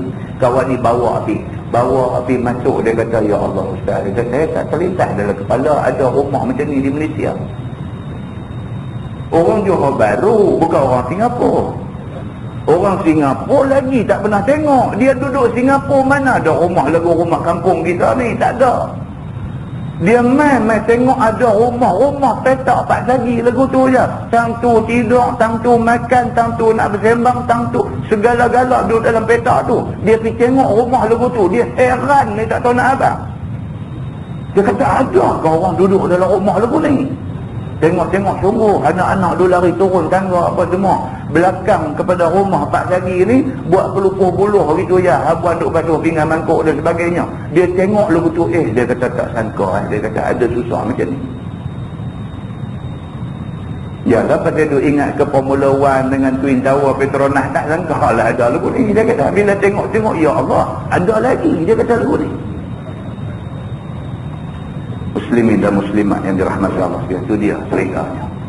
Jadi nak habaqnya, kita ni Allah bagi sikit ketenangan ni, kena ingatlah. Bukan suruh bagi setengah daripada duit kita, bukan suruh bagi semua. Bagi dekat mana boleh lah. Boleh RM5. Kalau semua orang teringat nak bagi RM5, takkah itu memberi satu kemudahan kepada orang susah? Semua kan, dia ni teringat nak bagi RM1, dia ni teringat nak bagi 5 kupang. Orang susah rasa sangatlah senang hati dia. Muslimin dan muslimat yang dirahmati Allah. Masalah dia kata syurga itu mahal harganya. Oleh itu dia kata payah untuk nak mendapatkan syurga itu. Itu dia. Dia nak abang ke syurga ni tuan-tuan mahal. Walaupun kita duk jumpa dalam hadis Nabi ni, nampak kadang-kadang mudah sangat nak dapat syurga ni. Dia kata syurga ni mahal. Bukan senang nak dapat. Benda mahal. Tuan-tuan senang kan nak dapat benda mahal. Mutiara tu kalau nak dapat mutiara ni mahal. Nak dapat mutiara kena selam tu, laut dalam tu kena selam ni. Belum tentu selam tu selam boleh mutiara, tetap kau boleh sotong kurita. Nak dapat benda mahal tu, bercerai nyawa pun boleh jadi. Islam ni benda mahal, dia kata. Nak dapat Islam dekat kita ni bukan senang, bukan senang. Dah dapat Islam bakar, mak Islam, ayah Islam, kita jadi orang Islam. Dah dapat Islam bakar ni, belum tentu lagi kita boleh jadi orang yang beramal dengan Islam. Belum tentu. Muslimin dan muslimat yang dirahmati Allah sekalian, ketahuilah saudaraku, dia kata syurga ni boleh dibandingkan dengan barang yang dibeli. Dia kata syurga ni kalau kita nak banding dengan barang yang kita boleh beli, boleh banding, dia kata. Ataupun dibandingkan dengan rumah tempat kembali, kerana ia dibeli oleh orang mukmin dengan amalnya. Ataupun macam rumah lah, kita nak dapat rumah bukan orang bagi saja. Kerja bukan main punya tulang 4 kerat guna habis-habis, tak himpun duit sikit-sikit baru boleh buat rumah. Abang kita duduk-duduk. Nak dapat rumah tu pun susah, dia kata. Nak dapat Islam lagi susah. Begitu. Dan tempat kediaman yang akhir bagi orang-orang yang beriman. Dia kata ni kan pula syurga. Syurga ni tempat kediaman akhir bagi orang yang beriman. Rumah tu tempat kediaman sementara. Syurga tempat kediaman akhir. Situlah sud kita hidup ni. Maka seorang yang mukmin yang infak akan dirinya itu, hendaklah tamak dia membeli syurga itu dengan simpang dapat masa tamak pada membelinya, iaitu masa tinggal di atas dunia. Siapa nak syurga, dia kata atas dunia ni kena tamak buat ibadat. Buat ibadat kena tamak. Tak duduk kira cepat letih, tak boleh. Ni semua tak boleh. Mengaji kena rajin, sembahyang kena rajin, baca Quran kena rajin, kena tamak buat benda-benda baik ni, dia kata. Atau segerakanlah berbuat amal itu supaya lekas-lekas kiranya mencapai syurga itu. Ataupun dia kata takat mana hak tu adalah buat dulu. Dia tak mahu duduk tangguh. Dia kata ni aku ni lah duduk kerja di Ipoh ni tak dan nak mengaji. Duduk kira begitu. Aku ni lah ingat dalam sikit masa ni tak dah lah. Duk berulang pergi Ipoh balik aku sampai sayuk-sayuk. Tengoklah esok kalau dapat tukang mai kau belah temping ke apa boleh mula mengaji. Ramai tuan-tuan. Orang hak jenis duk tangguh. Hak jenis duk tangguh. Bini duk belecak pun lama dah. Bini kata ayah dia ni dulu belum kahwin janji lepas kahwin nak berhenti tak rokok. Tu pun satu bab. Lepas dah kahwin tak berhenti juga. Janji kata itu dapat anak berhenti. Dapat anak tak berhenti juga. Dah dapat anak takkan nak janji dapat cucu pula pun nak berhenti kan. Bini pun duk maripek juga. Dia kata dia nak boleh berhenti betul-betul. Dia kata lalu betul lah jadi bertangguh. Nak buat baik pun bertangguh, nak berhenti benda tak elok pun bertangguh. Itu kerja kita. Dia kata demikianlah dinasihatkan oleh Nabi SAW dalam hadis yang dikeluarkan oleh Imam At-Tirmizi. An Abi Hurairah radhiyallahu anhu yaqul qala Rasulullah sallallahu alaihi wasallam man khafa adlaja wa man adlaja balagha al-manzil. Maksudnya diriwayatkan daripada seorang sahabat Nabi sallallahu alaihi wasallam, nama dia Abi Hurairah radhiyallahu anhu. Kata dia telah bersabda Nabi SAW, barang siapa takut dia akan datang gendala di jalan ia berjalan itu, nescaya berjalan lekas dengan dia tak berhenti. Siapa takut kok jadi arai kok jalan cepat-cepat. Takut kok saat ni jadi arai kok jalan apa macam mana, jalan bagi cepat-cepat supaya sampai cepat. Lagi duk buat lambat, lagi banyak kemungkinan arai nak jadi kok jalan. Kita buat kereta nak pergi Kuala Lumpur. Sebelum bertolak pergi Kuala Lumpur tu kereta tu elok. Bila naik nak pergi Kuala Lumpur baru bertolak daripada Parit Buntak sampai Bagan Serai, dia duk bunyi kerek selinga duk petang dengar. Apa bunyi ni? Tu nak jadi arai tu. Gimana nak buat tu? Dalam duk gimana nak buat tu, duk buat telur, duk buat singgah, minum air kan hutang ni lagi. Tak sampai Kuala Lumpur. Kata kita kena tarik balik main rumah. Ada kata kalau cepat-cepat sikit bagi sampai tempat kita nak pergi. Macam tu. Samalah juga dia kata, barang siapa takut ia akan datang gendala di jalan dia berjalan, nescaya berjalan lekas dengan tidak berhenti. Dan barang siapa berjalan dia dengan tidak berhenti, nescaya sampai dia ke rumahnya, yakni yang jadi selamat ia daripada bahaya dan gendala di jalan itu. Nak balik daripada Kuala Lumpur masa pergi okey, masa nak balik dia buat bunyi pelik dah dalam kereta. Saya lagi bunyi penyuruh tu, saya lagi penyuruh nak kata tikui tak pernah siapa kata ni duk bunyi ni. Dia buat lambat dah, berderah pergi sampai cepat sikit. Nak jadi apa pun sampai di rumah ni senang, kita kena pomen buah pokok ceri, kita kena tanu kita kena. Kalau pergi rosak di Kuala Lumpur dengan tak tahu siapa, Mai-mai dia tukang apa akan sikit, dia balas sampai tengah 2,000 kat kita. Nah kita kata ambil kereta ni, aku balik naik bas.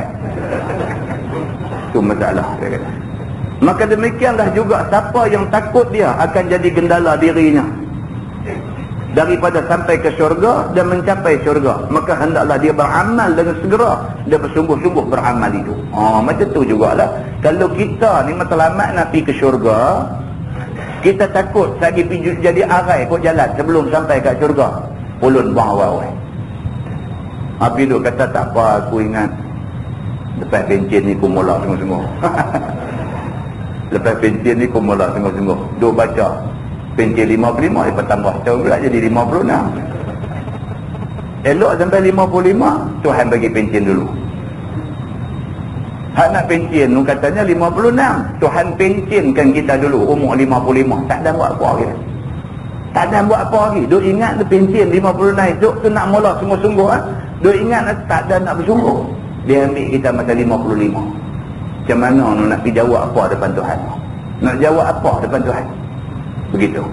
Kerana gendala hidup itu banyak yang menjadikan payah mencapai syurga. Bila dia main gendala dalam hidup ni, susah kita. Tuan-tuan ni kita masa duk okey ni, masa duk sihat ni, berasa nak main masjid boleh main, berasa nak pergi mengaji boleh pergi. Lah ni lah kalau nak buat apa pun. Kata dia main sakit apa ke hidup ni sampai nak mengaji tak boleh. Tuan-tuan duk ingat nak buat apa masa tu? Tak ada ingat nak buat apa. Sampai nak pergi pancung pun orang kena ujung buat pergi.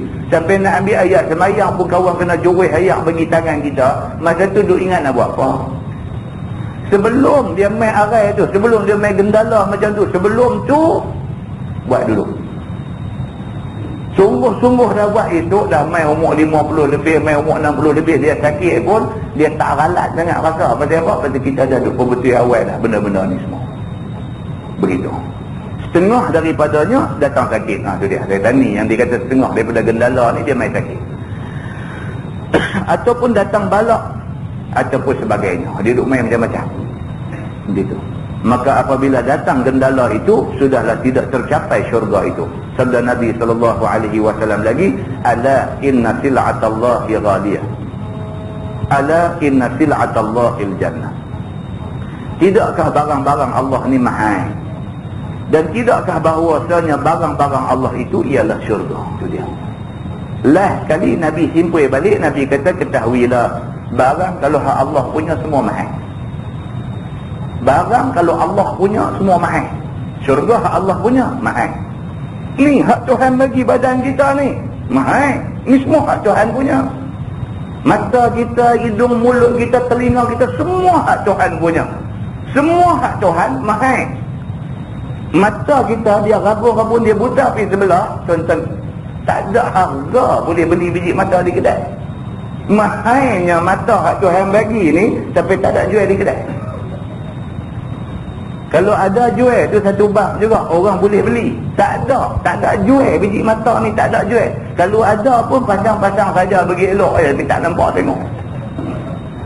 Dia buh mata batu tu, nampak lagu dia ni bila yang dia boleh lena ni, kata tengok duk selek dia, rupanya kawan masalah biji mata. Buh tu beda nak pergi comel aja, tapi tengok tak boleh lah.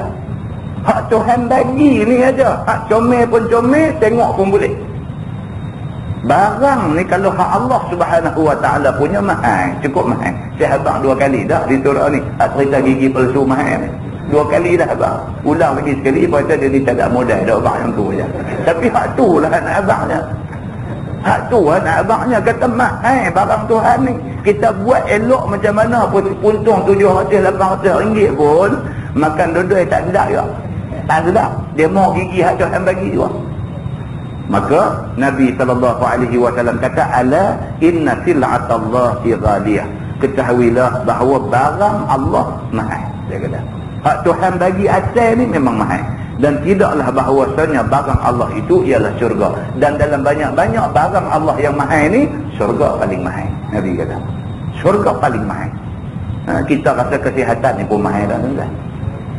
Sihat ni pun mahal dah. Pergi di hospital takut, kan? Duduk hospital takut. Ya Allah, dia duduk main, tetapi duduk di bahagian kecemasan tu. Macam-macam pasien nak sampai tu. Ya Allah, kepala terbelah. Tak lagi udah gila, aku tak tahu nak abang tu tak lagi ambulans masuk main dia ni kata kena terbakar di rumah dia. Tak lagi main tengok patah kaki tangan. Tak lagi tengok main muka pecah darah merambu-rambu, macam-macam hak ada tu. Hak tu hak cara jenis berdarah, hak jenis tak berdarah ni nampak elok duk atas kaki, tapi yang sakit ni dia saja yang tahu sakit macam mana. Tengok lagu okey aja duk atas kaki. Kita pun duk heran dia ni saja nak merehat ke apa. Nampak steady. Kita pun pergi rapat dengan dia lagu nak buat sembang. Tanya, baru masuk kan? Tanya. Dia kata baru masuk apa? Misi pun menyampah dah tengok saya. Dia pergi jawab lagu tu, makna kata lama dah lah duk saya kata. Tanya dia pula sakit apa? Ni dia kata sakit lagu saya ni payah nak abang. Dia kata, yang tu yang orang pakat duk menyampah tu dia kata saya sihat. Dia kata, yang kita ni sakit dia mula duk belecak kat kita, ambil nak balik tak boleh pula duk dengar dia belecak. Rupanya tak ada kesihatan. Rupanya Tuhan ambil sihat dia.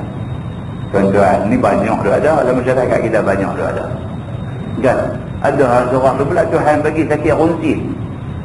Sakit runsin. Apa punya sakit? Budak tu dia runsin. Cek darah okey, jantung semua tak ada masalah. Apa masalah pun tak ada, badan sedap elok apa semua, runsin. Dia duduk seorang-seorang dia teriak, dia runsin, dia jadi duduk fikir apa sampai bini dia pun runsin ke dia. Dia tak tahu runsin ke siapa, bini tu runsin ke dia. Bini tu pun duduk tanya, abang apa ni? Dia kata aku runsin. Tuan-tuan lah. Contoh nak buat ni bukan saja mereka, tapi jumpa dah orang macam ni, jumpa dah. Kesian. Kan kita pun pergi habaq. Bini dia ambil habaq kat kita, ustaz buat ada ayat-ayat apa boleh bagi kat dia ke apa. Boleh buat ayat-ayat apa. Kita kata saya nak tu saya tak hati. Cuma dalam Quran. Nak tulis orang. Tak payah tulis. Bukan jambi apa, tak jambi. Cuma dalam Quran. Tuhan kata ala bizikrillahi tatma'innul qulub. Ustaz tulis boleh tak? Dia kata tak payah tulis lah. Bukan nak tahu balik baca ayat ni, cuma nak bagi faham. Tuhan kata ketahuilah dengan ingat Allah itu hati kamu tenang. Runsin ni maksudnya hati tak tenang, tu dia runsin. Jadi ubat dia bukan ayat ni baca boleh tak, ubat dia ialah ingat Tuhan. Bila kita ingat Tuhan, hilang runsin. Tuhan bagi as-sakinah, dia bagi ketenangan dekat kita kata. Bini ni pun dengar-dengar saya tulis boleh, dia duduk kira nak terus tulis juga, tak faham juga dia pun rupanya. Muslimin dan muslimat yang dirahmati Allah, ini ialah masalah kita kata itu sebab kita kena mengaji tuan-tuan. Bila mengaji baru kita faham. Bila tak mengaji ni terang macam mana pun tak mau nak faham juga begitu. Dan telah dimisalkan oleh Nabi SAW akan syurga itu barang jualan dan mata benda yang mahal harganya. Maka tidak dapat barang mahal harga itu melainkan dengan bersungguh-sungguh mencari dan menghimpun akan harganya itu, dan harganya ialah amal. Kita kalau nak beli satu benda mahal, jenuh himpun duit. Nak beli benda mahal, nak beli syurga Allah yang mahal ni, harga dia ialah amalan. Kena beramal lah. Baca Quran kena rajin. Sebaik-baik zikir Quran, baca Quran itu sebaik-baik zikir. Tak payahlah duduk cari tok guru ni minta ijazah zikir apa saya nak amal. No, baca Quran tu. Itu adalah ibu segala zikir. Baca yang tu pahala ni Allah punya bagi, tak tahu nak habaq macam mana. Baca Quran. Itu ceritanya. Dia kata, maka siapa yang dapat harga syurga itu dan dapatlah ia akan syurga itu di badannya. Itu dia. Dia kata di melinya. Siapa dapat syurga, dia dapatlah apa yang dia nak. Itulah kemuncak kepada redha Allah kepada kita. Bila Allah redha dekat kita, Allah bagi syurga. Dan kemuncak kepada nikmat ahli syurga ialah keredaan Allah Subhanahu wa taala. Begitu. Dan jika tidak, maka tidaklah, dia kata. Dan kata Abu Isa At-Tirmizi, ini hadis hasan lagi gharib. Lepas ini kita masuk bab ma jaa fi tarki syubhat. Cerita tentang benda, tentang kita disuruh supaya menjauhi dan meninggalkan benda-benda syubhat. Yang ini dulu kita baca dalam bab jual beli. Tapi yang ni dia nak cerita syubhat dari segi amalan dan sebagainya. Wallahu a'lam. Soalan dia kata. Malam ni iaitu pukul 11.30 malam saya akan ke Kuala Lumpur. Kita doakan dia selamatlah. Dengan menaiki kereta api. Dan saya dijangka sampai di KL Central lebih kurang 8.30 pagi. KL Central jangan lupa bawa pasport. Sekali lagi mak dia kena hambat dia pergi hantar pasport. Saya tengok iklan tu. Baik, dia kata muskil saya ialah saya akan lewat sembahyang subuh. Apa yang patut saya buat? Dia kata, cuba bayangkan ustaz yang menghadapi suasana tersebut. Kena jawab jugalah pasal saya kena. Apa yang patut ustaz buat? Dia kata, dia gini, Islam dia bagi kemudahan bagi orang yang musafir. Kemudahan bagi orang yang musafir. Sama ada kita nak pergi KL Central ataupun kita nak pergi terbang, nak pergi buat haji di Mekah dan sebagainya, sama lah. Kisnya apa? Kis kita dalam musafir. Dan kita nak semayang dalam keadaan kita duduk atas kenderaan. Islam dah bagi cara dia. Yang pertama apa? Mesti ada wudu. Berwudu lah. Wudu tu tapi tentulah boleh ambil wudu, tak ada masalah lah. Bagi berjalan, pergi balik boleh. Masuk dalam pancong dia ambil ayat semayang semua boleh. Untuk nak mengelakkan daripada timbul masalah, bawa air mineral botol besar tu. Manalah nak tahu masuk dalam kereta api, buka pancong tak ada air.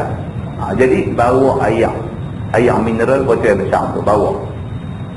Jadi masuk dalam pancong tu ambil air semayang. Bila dah ada air semayang dan sebagainya, main duduk atas bangku kita ni, duduk atas bangku kita zon kata hak duduk depan kita ke kiblat. Semayang. Masuk waktu subuh, Allahu Akbar, semayang subuh 2 rakaat. Kita duduk atas bangku, hal keadaan dia mudah macam tu saja. Takbir, Allahu Akbar, kiam tangan. Baca Fatihah apa semua, hak mana patut badan kita baca dan sebagainya, rokok. Allahu Akbar, bongkok sikit. Sami Allahu liman hamidah. Sujud Allahu Akbar, bongkok lebih daripada kadar hak kita buat masa rokok tadi. Kalau rokok bongkok sikit, sujud bagi lebih sikit lagi. Begitulah sampai habis 2 rakaat. Assalamualaikum warahmatullahi wabarakatuh. Assalamualaikum warahmatullahi wabarakatuh. Sembahyang itu sudah dikira sah di dalam agama dan tidak perlu ulang. Selesai.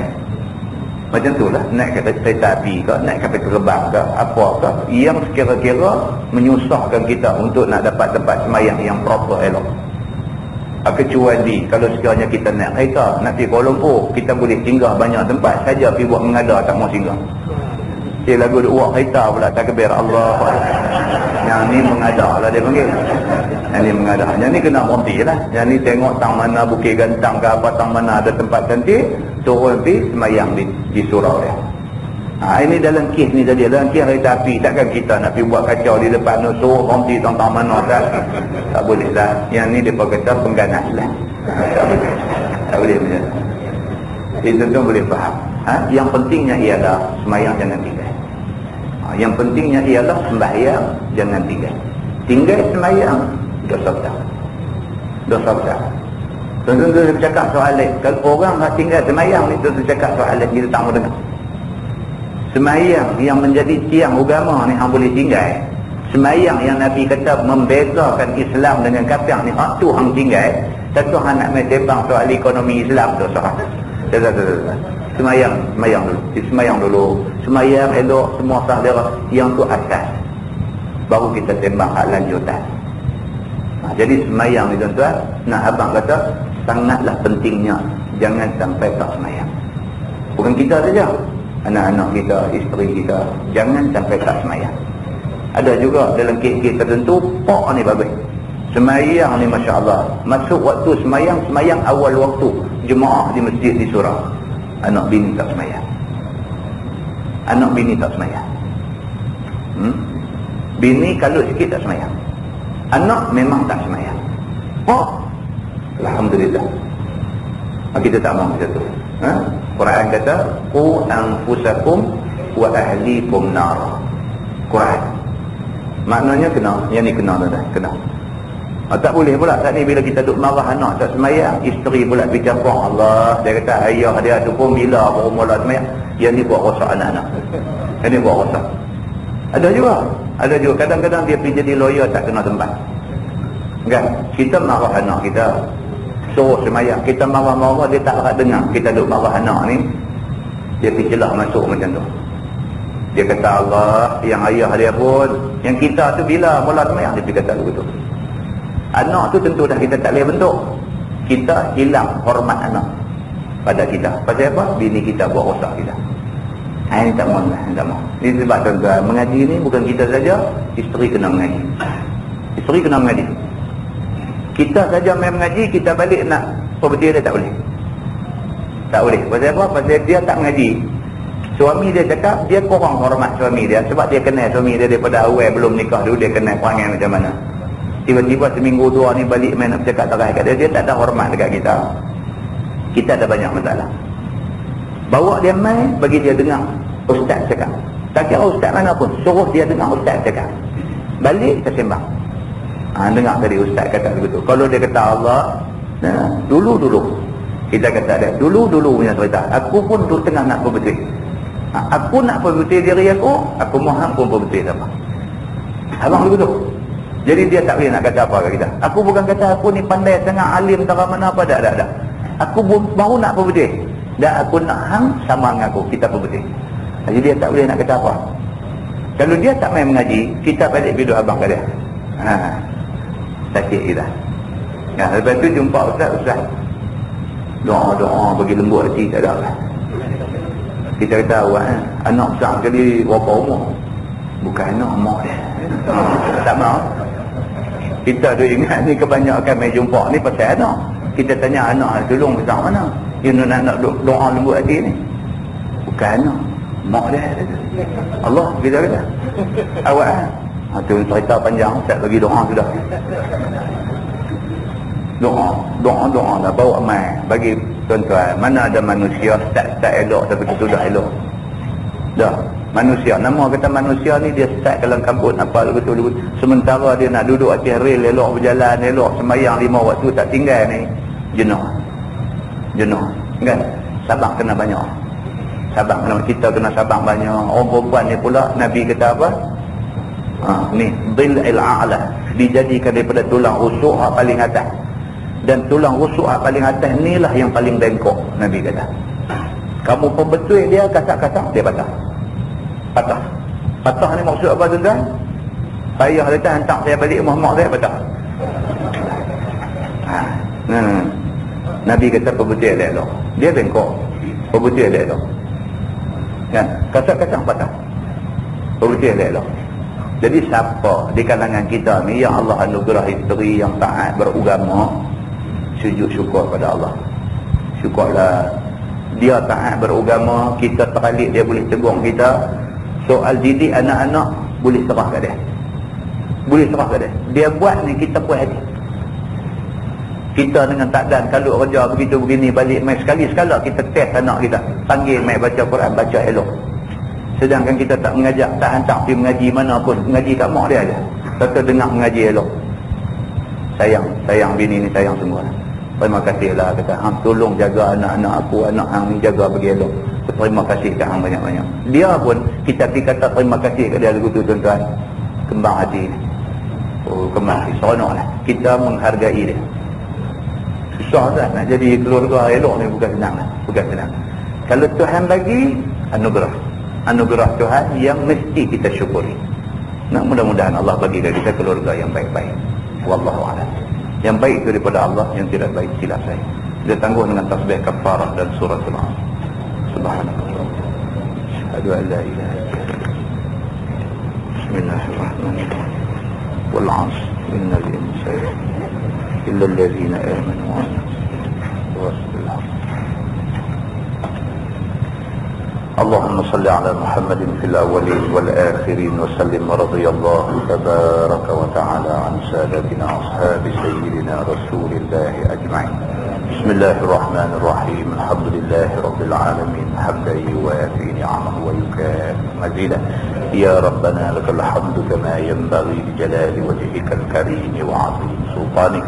رضينا بالله ربا وبالإسلام دينا وبمحمد نبيا ورسولا. اللهم افتح علينا فتوح العارفين وارزقنا فهم النبيين. بجاه خاتم المرسلين. اللهم فقهنا في الدين وعلمنا التأويل واهدنا صراطك المستقيم. اللهم أرنا الحق حقا وارزقنا اتباعه وأرنا الباطل باطلا وارزقنا اجتنابه. اللهم اجعل جمعنا جمعا مرحوما وتفرقنا من بعده